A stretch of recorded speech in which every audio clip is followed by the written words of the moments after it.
Oh, hey. Sorry, I was just playing with my new Lenovo Ideapad 3 over here. Now, if you're like me and you're in the market for a new laptop, I wanted to tell you a little bit about the Ideapad 3 and why it may or may not be the right laptop for you. Firstly, let's talk about how it looks. I think it looks fantastic. I love the nice almond color. It's nice and thin, and it fits in any backpack. So there's a good chance you're not a tech nerd like myself, so let's level the playing field and let's get to the point. Is it a good laptop for you? How well does it handle daily tasks? We'll talk about that.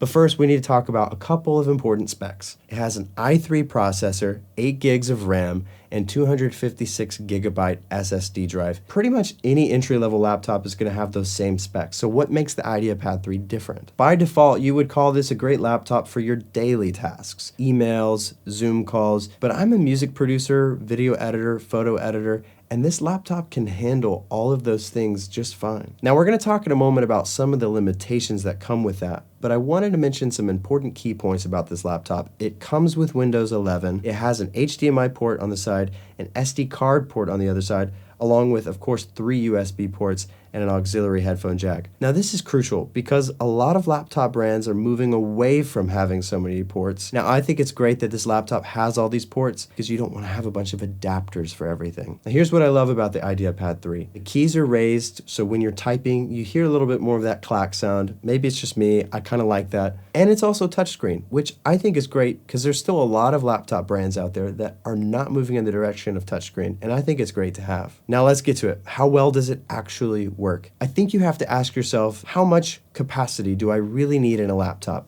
I mentioned for me, it handles my tasks just fine, especially like your daily tasks, like reading emails, doing homework, surfing the web, Zoom calls. But to me, here's the big takeaway with the Ideapad 3. If you ever hit a wall with how much capacity this laptop has for you, you can always upgrade parts. 8 gigs of RAM isn't a lot, but it is enough for most people. And if you use a lot of software and you want to increase the speed of your laptop, guess what? You can always increase your RAM up to 20 gigs with this laptop. Same thing with the solid state drive. If 256 gigabytes isn't a lot of storage, which it's really not, if you ever need more storage than that, you could always get an external drive and put a lot of your storage on that.